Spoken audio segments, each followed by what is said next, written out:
What is up, everybody? Here with another episode of Did These Movies Make the Collection? Got 5 titles I've watched recently to see if I wanted to add them to the collection or not. I've got 1 that I'm not keeping and 4 that I am. The 1 that I'm not keeping is 30 Rock Season 2. I already own this, so this is a duplicate, so I don't need this one.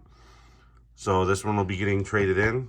An okay show, but like I've said before, the first few seasons of this show are really slow and wasn't really my jam. It started to pick up steam later in the series' life, but not at first. So, yeah, that one I won't be keeping. One I will be keeping is Keeping Up with the Steins. This one is directed by Gary Marshall's son. What's his name? Scott Marshall. I mean, it's well done. It's a well-directed movie. Jeremy Piven does good in the movie. It's a kid's movie, though. It's not like a laugh-out-loud hysterical comedy. It's just a good family movie. You know, nothing like super awesome about it or whatnot. It's one of those things if you come across and you're just looking for something to watch, it's worth a watch. I wouldn't go out of my way to like find it though.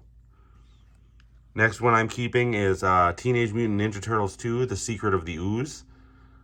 This takes me back to my childhood. I watched these movies growing up. This used to be my favorite of the trilogy.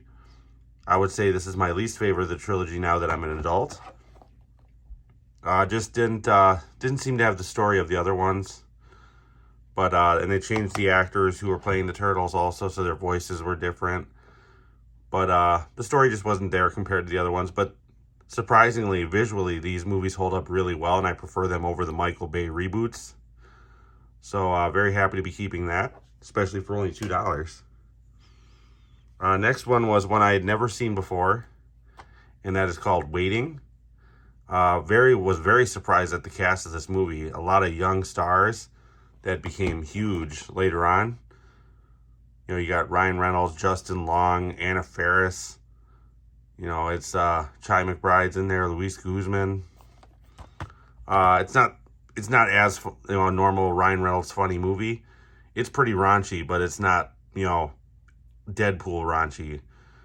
I guess there's a sequel to this movie called Still Waiting, but none of the actors are back and there's a different boss. And I don't know. That one might not be worth checking out. Comment down below if it is. But from the trailer, it looks awful compared to this one. But I was surprised at how decent this one was. Definitely worth watching if you haven't seen it before. And the last one that I'm keeping is another TV series, and that is the first season of Mom. I was expecting not to really like this show. I got it off the clearance rack, and it was factory sealed from my half-price books for $2. Well worth it. This show is hilarious. The chemistry between Anna Faris and Allison Janney and the girl who plays Anna Faris's daughter is fantastic.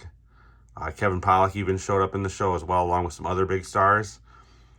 Worth checking out if you haven't seen it before. This might be streaming on Max because it's a Warner Brothers release. But, yeah, it was on for 7 seasons. So, it's a Chuck Lorre show from the guy who made The Big Bang Theory and 2.5 Men. But we'll be looking for other seasons of this show if I can find them on the cheap out in the wild as well. But that does it for this video. If you like content like this, please like and subscribe. Your support is much appreciated. I am also over on Letterboxd. The link to that is in the profile description of this channel.